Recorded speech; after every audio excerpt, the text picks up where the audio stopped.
My name is Tara Cummings. I'm this year's secretary with the Rotary Club of Chilliwack, and it's my pleasure to introduce our first speaker of the day, Vesanto Melina. Vesanto is a Vancouver-based dietitian and consultant whose presentations have inspired audiences in 10 countries. She was just telling me about all the various places around the United States she was in, and now she can add Chilliwack alongside Manhattan and other such interesting places.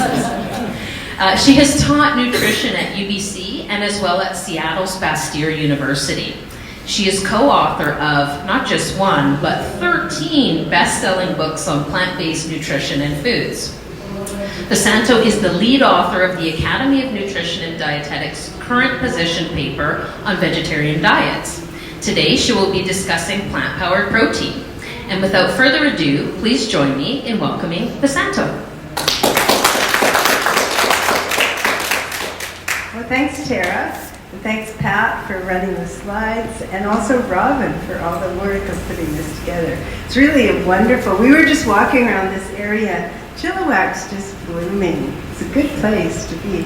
So what I'm interested in, have been for quite a while, is about plant-powered protein and having a plant-based diet. You know, so many people are moving in this direction, and having people really get it right and also enjoy it, you know, have great food. So next. So some of the things that we'll cover here are, first of all, how does dietary choice affect climate change? Because this is something that people are recognizing a lot about transportation, but a dietary choice is really only in the news about 7% of the climate change conversations. It's not really prominent, and yet it's as important as transportation choice. Okay, next. And how do we get enough protein? Because that's what people always ask.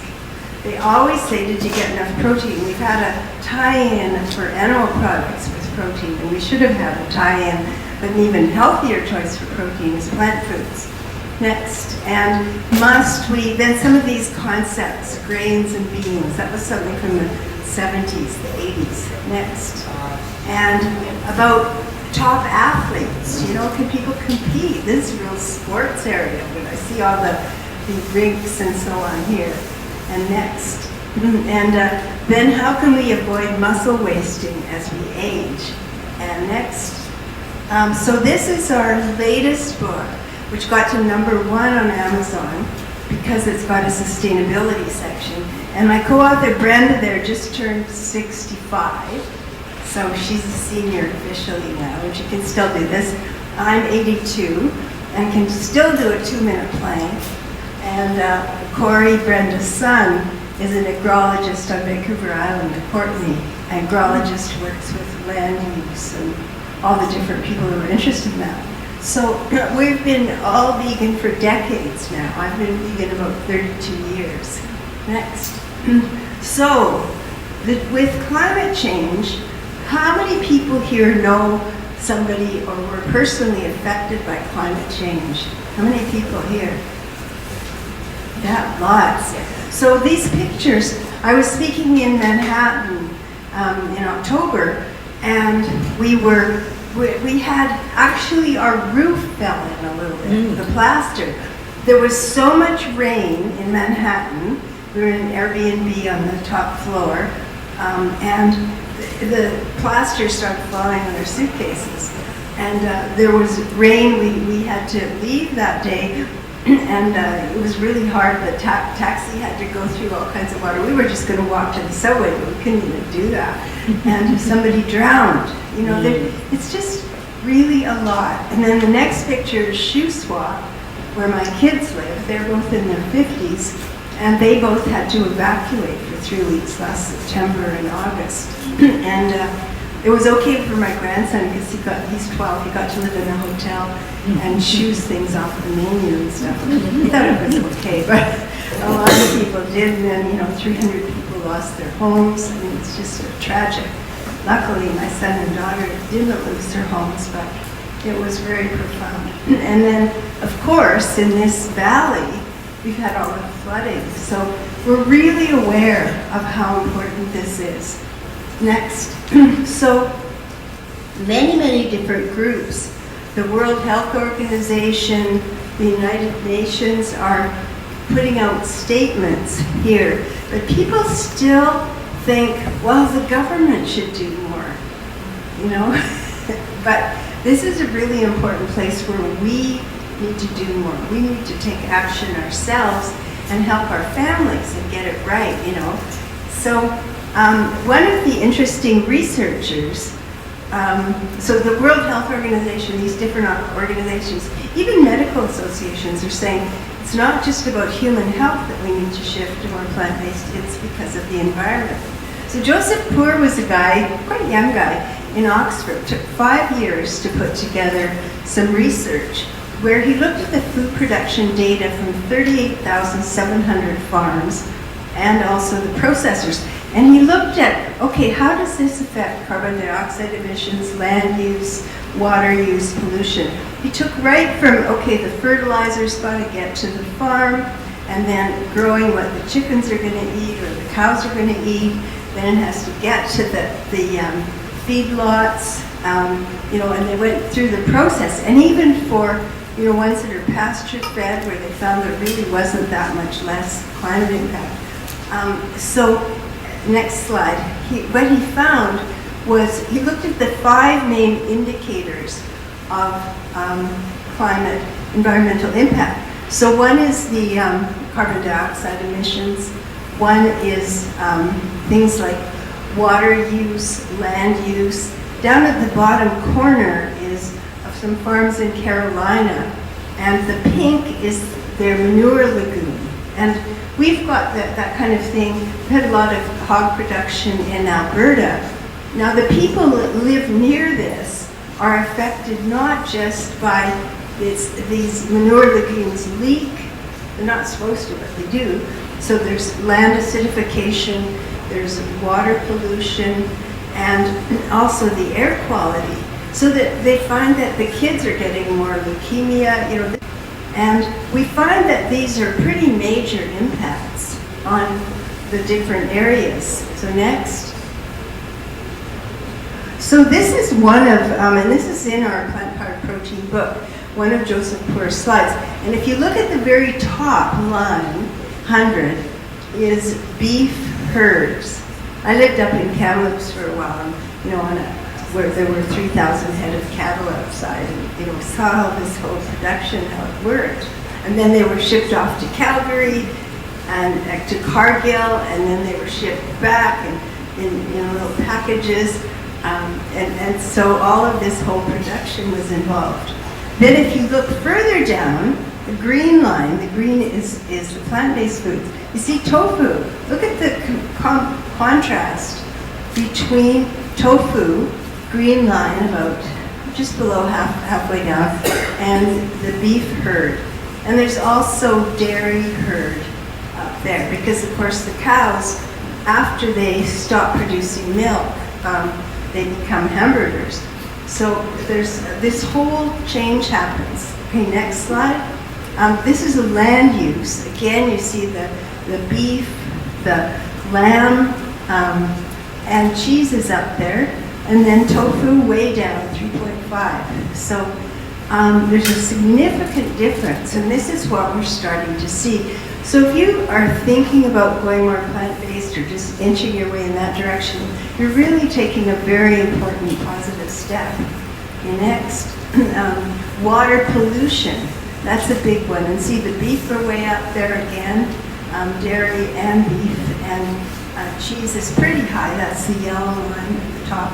And then tofu, again, way down. They say pulses, but because it's British, it's from Oxford.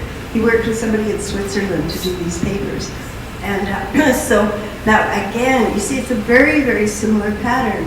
And the last slide, I think I've got water use. So cheese really hits high for that one. I know I've been to California. I was speaking to California dietitians. And if you drive from LA on that highway that just goes straight north, you see one whole side of the highway is dried up trees. Like, used to be a lot of food production on those trees, and they don't have the water. But they're finding, like for almond trees, they use a lot of water. So again, it's pretty significant, and tofu's way down again. And tofu and lentils, soybeans and lentils are some of our big Canadian crops. So some people have actually been helping farmers transition. Because if we weren't subsidizing beef and dairy to the extent we are, Canada subsidizes dairy a lot, and the US subsidizes meat a lot, like 70% of their subsidies. We don't subsidize like organic foods, plant foods, this kind of thing, very much at all. Next. Got the next one? Oh, so now this is some of the popular diets that have been used. I mean, people are really trying to, get their health in line, get their weight in line. I'm just reading a book. What's it called? It's ultra processed. A really interesting book. You know that book? Yes. Yeah, it's fascinating. I got it from the library. One of my co-authors for our next book. So ultra processed. But he's talking about our choices and how so many of our very processed foods are making us fat. Like there's all those little ingredients on the label that you don't even know what they are. I don't know what they are either, but they have kind of addictive qualities in them. So anyway, keto, paleo, and by the way, the Paleolithic period, the first 80% of it was very plant-based. We didn't even figure out how to, hit an animal with a stick or an arrow or something. Quite a long time. So paleo, the last 20% was more meat-based, but not the beginning part. Omnivore, which means eating, the whole pattern. Pescatarian means eating fish. Vegetarian, vegan. So you can see that the vegan pattern. And so it's important, not to think you had to suddenly leap into being 100% vegan, because most people can't do that easily, but to just start finding more and more and more recipes. Okay, next. So our cultural bias, which I told you that is that we think we should be eating meat. Next. So we've come to believe that, and these are some of the big, well-muscled animals that live on plant foods. And okay, next. I told you, or Tara did, that I had taught at UBC. So I've been through the evolution of our thinking. Because I remember when I was teaching at UBC, I started teaching there in 1965, and I thought, we thought vegetarian was like for hippies that didn't shave their legs and wear sandals and stuff. It was like really, and I've just seen the evolution of this change. But also, we did learn that meat was better, the iron absorption was better, just all kinds of things. And we really start to shift our perspectives, at least many health professionals have. And some people are saying that we should be shifting when we think of protein quality. We should be thinking about the impacts on health, which are definitely advantages with plant foods, and also the impact on the environment. Okay, next. So how did we used to rate protein quality? And I really was there when this was happening. Okay, next. So the protein efficiency ratio, that was the kind of standard for rating protein, was about weanling rats. They're like 4 weeks old when they're weaning age, and they double their weight. And what foods do that the best? Well, it happens to be cheese and meat did that the best. And I don't know how many people in this room want to double their weight in 4 weeks, but maybe not that many. So anyway, cheese is like 75% calories from that, but it really works, to gain.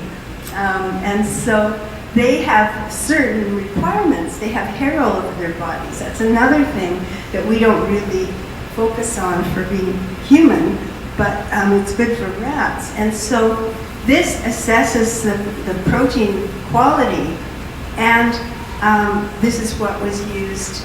But next, then this was adopted in 1981 as the standard for assessing protein quality, and it still is. It really is.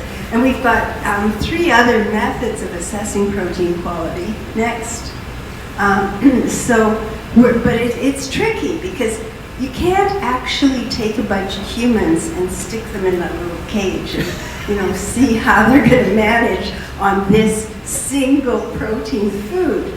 So there were a lot of differences. Like the animals, typically if they're given beans, they're given uncooked beans. They're not given, some nice masala or, cooked some beautiful way. They're given just dry beans. Same with pigs or cows if they're assessing protein. So we had methods that were based on malnourished preschoolers for trying to assess protein quality. And it's been tricky. It's a really evolving science. But the current research is showing that the plant foods are just fine for allowing us sufficient protein. Next. So we wonder too, we had a concept that plant foods were short of an amino acid or 2. And this again, well, it was kind of based on a weird concept because the animals that were fed, the rats, or sometimes it was done with other animals, like pigs, but they were given one food that had protein in it, plus some fat and some sugars, and this is not how humans eat. So with the mix, we can easily get all the amino acids we need. And actually, all the amino acids, like in a burger or something like that, come from plants. Plants are what made them. That's how they got in there, because the animal ate them. Or else they ate an animal that ate plants. So it's down the line. Okay, next. Yeah, so we can definitely get every single one of the essential amino acids. Next. And about the protein, complementary protein source, I don't know if any of you are old enough, was Diet for a Small Planet. You've been on top of things, haven't you? Yeah. So we in the 70s, we were thinking, we have to put this much beans, you have to get your slide rule out or your calculator, and this much grains at one meal.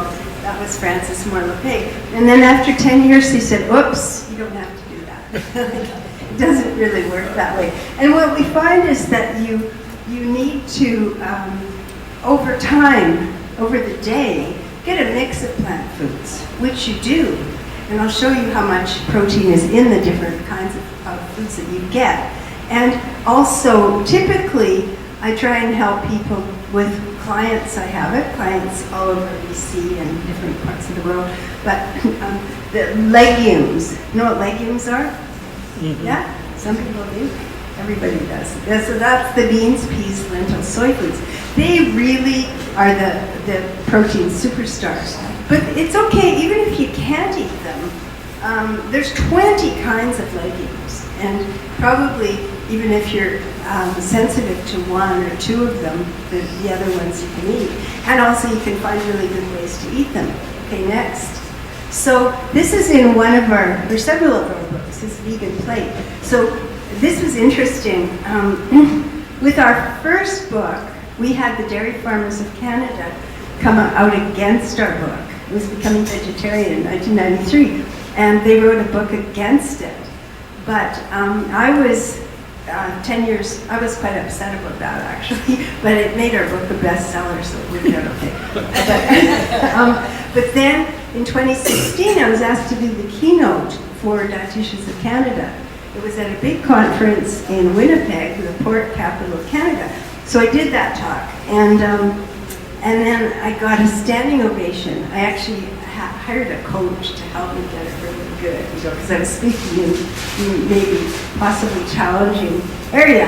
And the director of Nutrition for Health Canada was sitting at the next table. And they were just starting to work on Canada's new food guide. And you'll see that it's very similar. I gave them a copy of our book that had this in it, and it was all very well referenced. And it turned out that the Canada Food Guide has, gone in a very positive direction, more than the American one, although the American one will get there too. So what you see is that at least half the plate is vegetables and fruits. And grains are something that often you can cut down on a bit if you want to cut calories. And then nuts and seeds, they give like cashews, and some of the seeds give omega-3 or give zinc. Walnuts, hemp, chia, flax, they all give omega-3s. So you get certain things, and then the legumes, the beans, peas, and lentils. And the calcium foods are in the middle, like calcium set tofu. If you use fortified non-dairy milks, which they've got down in the coffee place, to here. And then figs and oranges, or there's fortified orange juice. Kale, very, very well absorbed. Some of those greens, not spinach and beet greens, but some of the other greens, bok choy, that kind of very, very well absorbed calcium. And almonds and tahini. So these are some of the details, and we've got these. If you come by the booth that's just down at the bottom of the stairs, you can get a card. You'll see it on the website. Okay, next. So we need about 10 to 15% of our calories from protein. So what do you think will give you protein here? Yeah? I would say everything would have some protein, not sure it would be 10%. Okay, good answer. Yeah, they all do have protein. And you'll see in the next slide that the veggie meats, of course, and they've got these at the, what's the veggie vegan store in Chilliwack? The Veganist, thank you. Yeah, they have a lot of these, which really help when you're introducing your father-in-law who didn't think he could cut bread and be a veggie burger. They've got really good choices. They've got lots of neat stuff. And but anyway, they can be very high in protein, and seeds just naturally are. But soybeans and other legumes, the pulses, the beans, peas, lentils, they're like the protein superstars. Okay, next. And then vegetables, surprisingly, are about 10 to 40%. And I've taught at a raw chef school in California where people were all being raw. We actually convinced them to not be 100% raw after a while, but it really works. But some people, I had to work very carefully to make sure they got enough protein on raw. And then next, and then even the starchy vegetables have some, but just like what you said, they're not all 10%. Nuts are lower than seeds, actually. And the one group that's really quite low is fruits. Of course, they've got all these protective phytochemicals in them. Okay, next. So legumes, how many people have grown beans here? Yeah? So they've got these little nodules on the bottom that help integrate nitrogen from the soil. It's from the air that gets into the soil. And they have nitrogen-fixing bacteria on them, especially soybeans do. So they're wonderful for beans, for protein. Next. And but a lot of, and put two more on this one. So some people didn't grow up eating beans, or else their mother made one dish that they really didn't like very much, that kind of thing. But some people in the world had a lot of different bean dishes. I learned to be vegetarian in India. That was when I went there and found how well they used legumes. And we were in Costa Rica, in the Nicoya Peninsula, with one of the blue zones in January, February, and they had gallo pinto.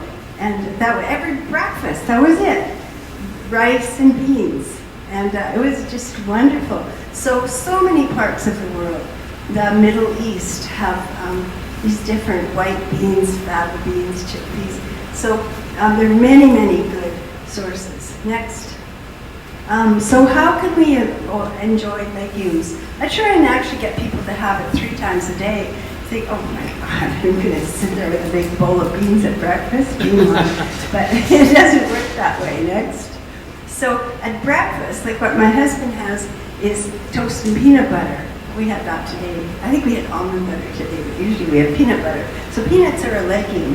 And some people have beans on toast, or scrambled tofu, or masala dosa, one of the East Indian type of things, or chia pudding made with soy milk and silk. I was at the Canadian Health Food Association at Vancouver Convention Center lately, and silk had come out with a lime yogurt. I don't think it's on the market yet, but it was so good.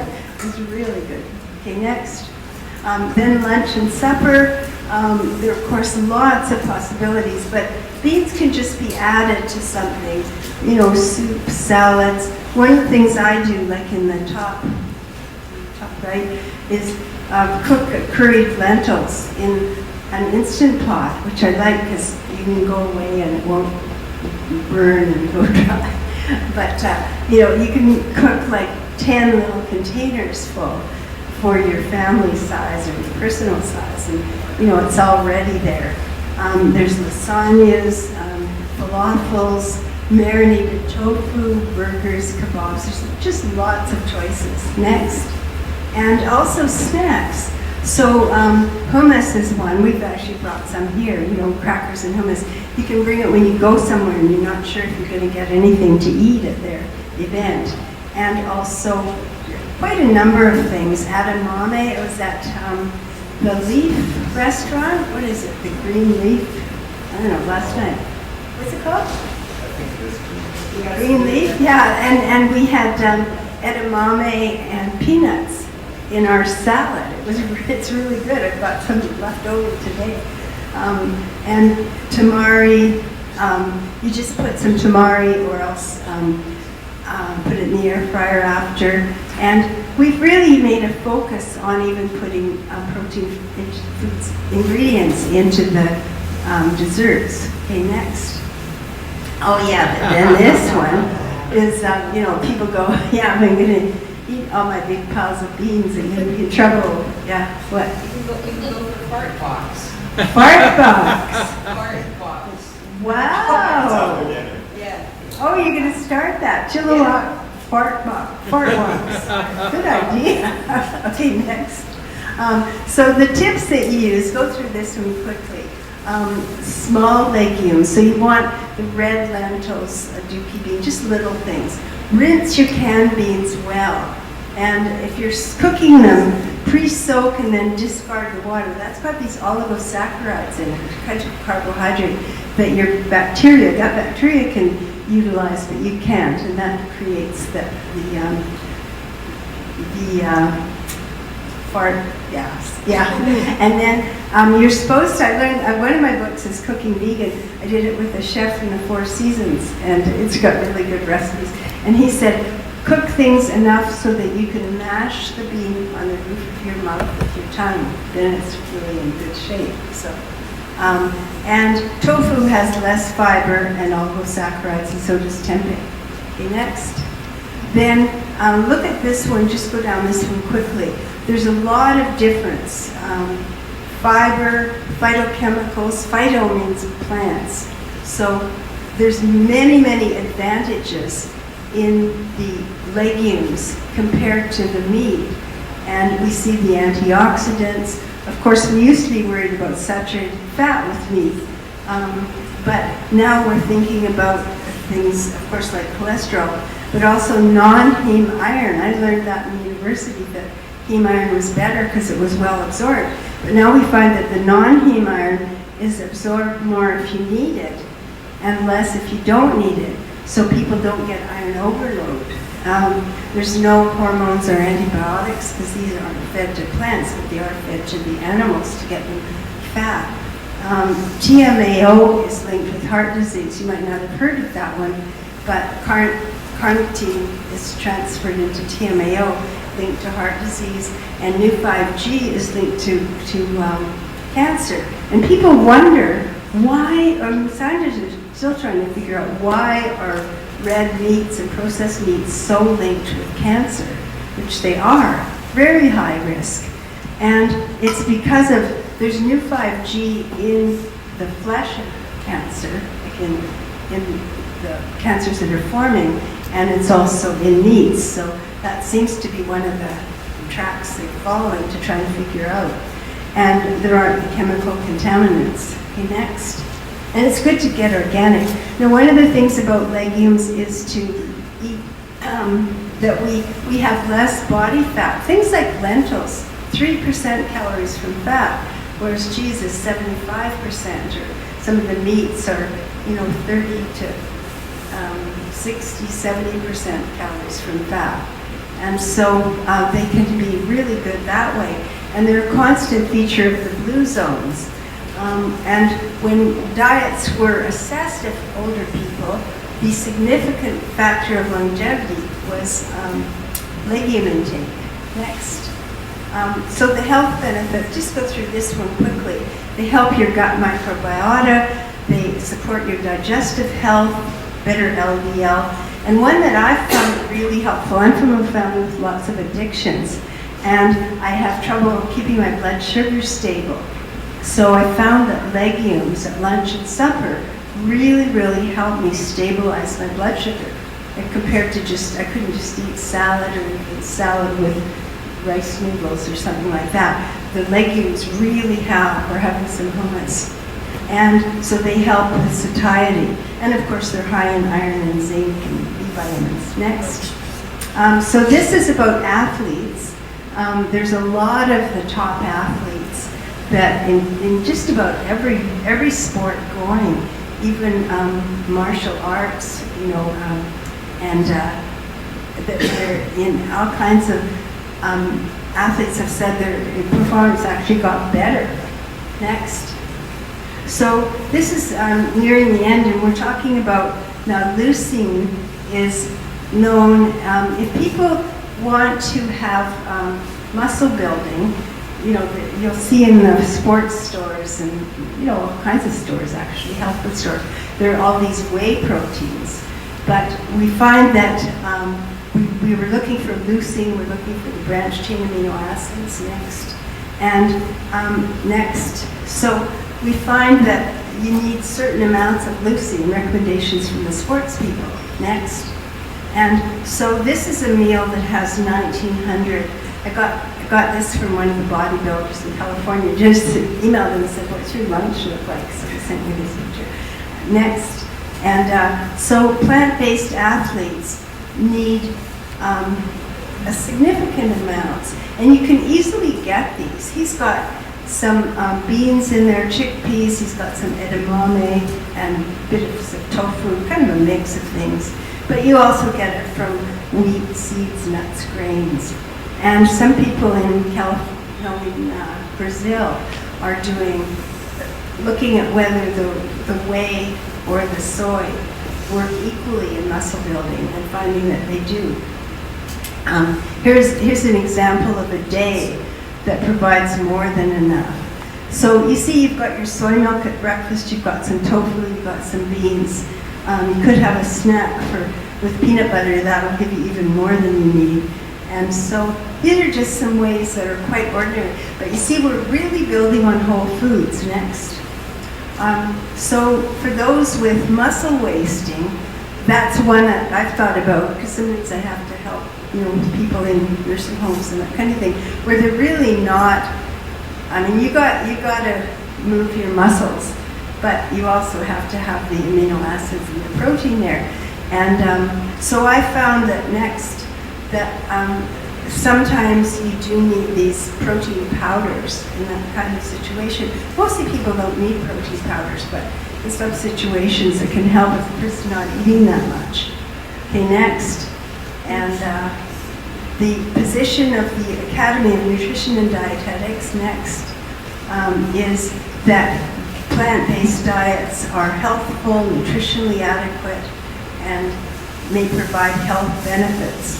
This is a very conservative organization, the dietitians for next.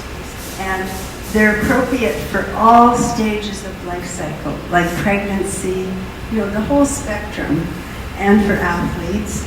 Next. And they're more environmentally sustainable. And when we did that position paper, this is the one that we had most trouble getting approval, because these things are scrutinized. I'll tell you every word, it's got to be just right and well backed up. And I'm the lead author of that paper. Okay, next. So these are some of our books. The protein one was the one that is most recent and just got to #1 on Amazon. And then the Kick Diabetes Cookbook is actually used in hospitals in New York now. So I was speaking in Manhattan to school groups, and where they had 800,000 meals a day going to kids. Imagine. And I spoke to the 350 school food service administrators, and they have got now, they've stopped hot dogs, which are class 1 carcinogens. They don't do that anymore, quite a few years. And they give vegan meals on Friday, and they're moving to that on Monday. Now, the hospitals also have now got the first 7 hospitals in New York have the first 2 choices on the menu are plant-based. So that's the default. If you didn't choose anything before, check off at the hospital. And so they've really moved a long way, and they've got really good food. Like, the kids aren't throwing it in the garbage. People are really happy with what they're getting. And the reason they have this is the mayor of New York, he was a cop, then he got type 2 diabetes, then he turned it around going plant-based, and then he became mayor of New York. And so he's got a really strong team of people working in many, many ways, and they brought their savings down by doing this. So it was really interesting, the changes. These are some of our other books that we've got. Okay, next. I think this is the last one. Yeah, so I'm at booth 33, just at the bottom of the stairs. Is anybody, anything they're interested in? Any challenges come up, or big successes? Or let's see, locally in Chilliwack, you've got also Stormy's Food Cart. Yeah.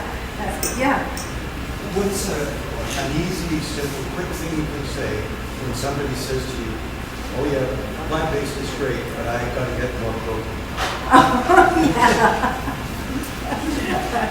I mean, without sort of going into an explanation of the protein levels of various plant-based, like vegetables, how can you simply make them curious? Make them curious, yeah. Well, it's an interesting one. I think a lot of us are tuning into the person that's asking that, and I don't always remember this, but to really listen to them, to find out what it is they're trying to figure out. Have they got a health problem? Have they got allergies to something? Just to see, because it's really easy the answers, but it's a tricky one. And they could be just like my husband won't let me come home if I try and bring in tofu. There's like different reactions that happen. Have any people had successes in that? I want to hear from some people here. You had some successes when you tried to talk to people about protein. What did you have? I would love to have you show me somewhere in your books to love tofu. And this guy's been sitting next to me going, tofu. Oh, he's the one! You're the one we're talking about. Okay. Well, what in our plant-powered protein book, I've got a tofu marinade. And if you get a book, I've got a free tofu coupon too. But I chop it up into little cubes, about a centimeter, and put it in low sodium tamari or soy sauce, and toasted sesame oil, and ginger, and garlic, and rice vinegar, a little bit, and marinate it. So it's always sitting in the fridge, marinating. And then I put it in the air fryer. And those are little things you can have, like potato chips, kind of, except that it's healthy and it's full of protein. And I wish I had some right here to give you, but I know they're in my fridge. Sorry. But anyway, there's some really, really good little things. And I think tofu is Like, how many people would eat raw chicken breast? Okay. Well, the same with raw tofu. Like, you've got to make it taste good. I mean, you can go the direction of barbecue sauce, or you can go, whatever things you like. I really like this tofu marinade type of thing. And also the air fryer has really helped because I can do it without frying it in a lot of oil. And also they're kind of quick and easy. And the air fryer, you can go away and write your book or whatever you're doing, gardening, and it won't burn, So it really makes a big difference. So that's one. But usually, I know Neil Bernard of PCRM has said that you only need about 10 recipes. Like, most of us use 10. And so if we start figuring out our 10 that we really like, are there groups up here that, somebody here was wanting to start a group, like meatless meetups kind of thing, or ask the veganist or Stormy, but it's fun to have, like in Vancouver, we have something called a meatless meetup. There's about 6,000 members, I think. But, and they're all different.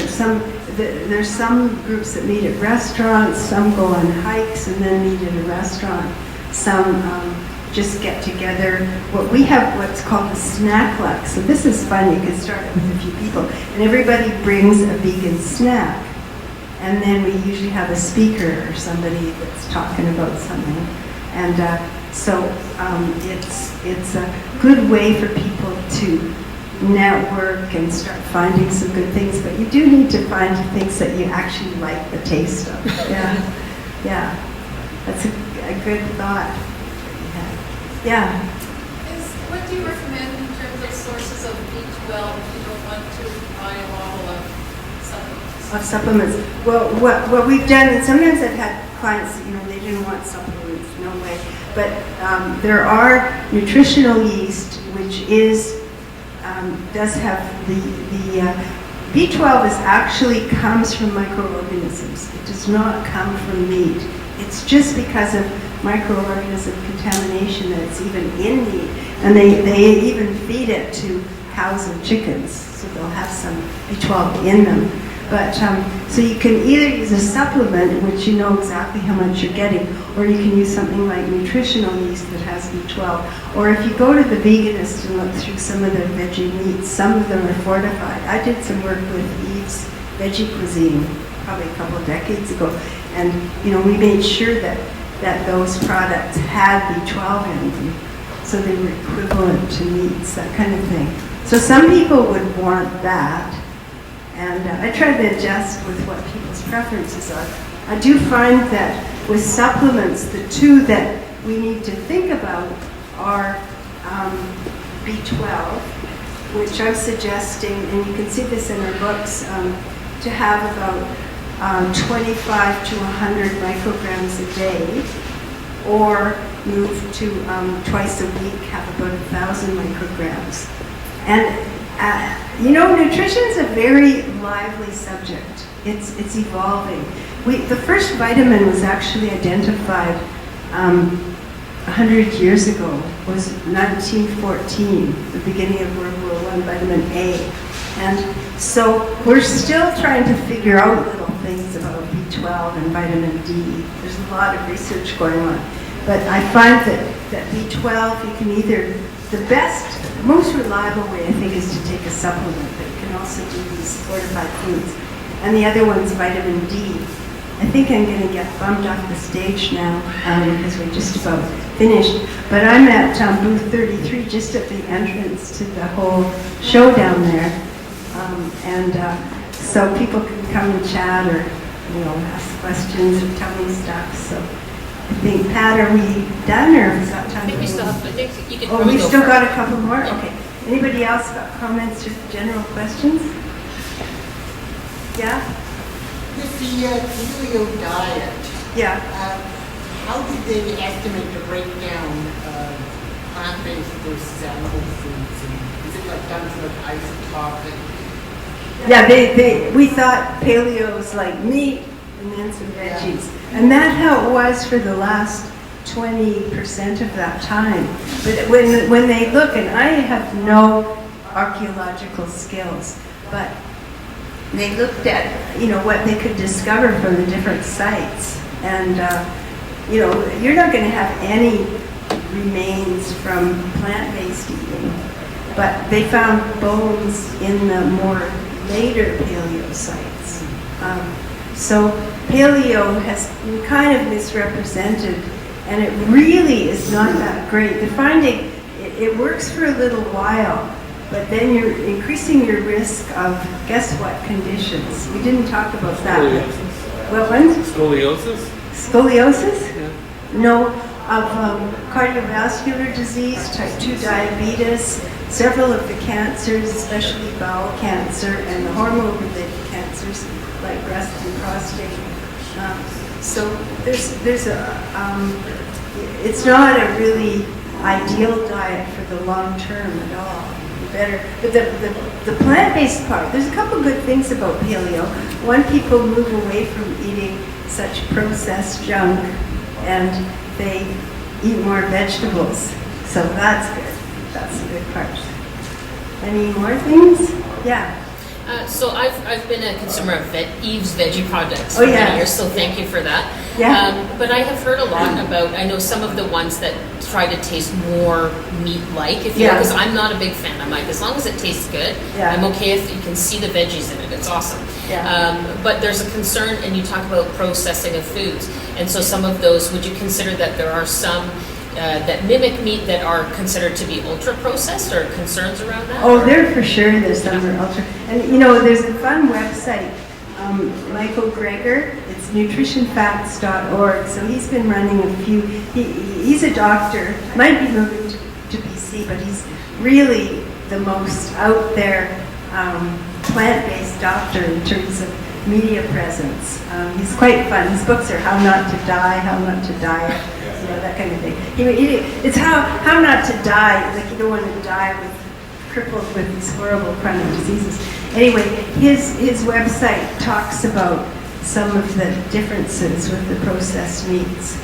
And I think Matthew Negris got a paper, some of you know him, naturopath in Vancouver, just coming out about processed meats. But there's certainly a difference. Some of them are actually made from a bunch of plant foods, the veggie burger type things.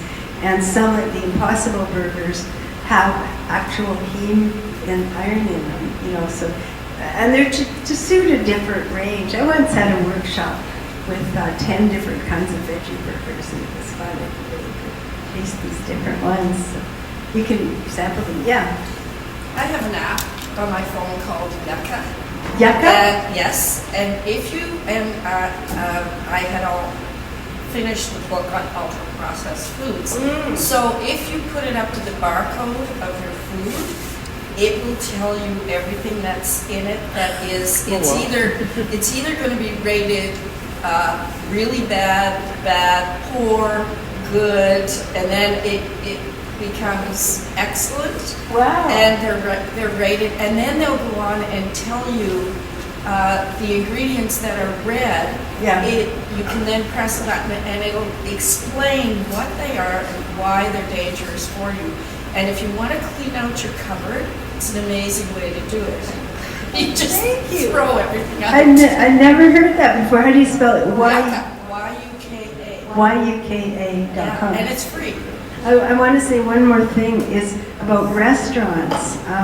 There's a website, if you're ever going anywhere, including into Vancouver or to Calgary or whatever, or to Finland or to Madagascar, there's happycow.net is a good website for restaurants, and you just put your place where you're going, maybe your hotel, and you can find all kinds of either vegan, vegetarian, or veg-friendly, like if you're going with a group where some people want meat and some don't. Anyway, it's a good website, happycow.net. Well, thank you very much. So I think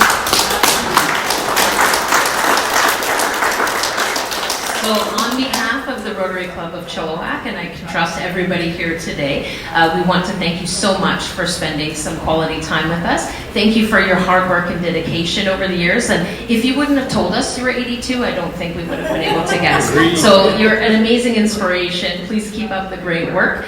This is a small token of appreciation. So it's a piece of black walnut that was reclaimed from tree thinning along the Camp River Road in Chilliwack here. So you can take a little piece of Chilliwack home with you. And I think, Dick, it's got a food safe coating on it, if I believe. So you can use it to present some of your healthy food options. I think it's Dick at the back there. He probably wouldn't want to take credit. Oh, she wants to know who's responsible for this beautiful piece. Yes. So there you go. Thank you so much for being here. And so I'll be down at the booth. Come down.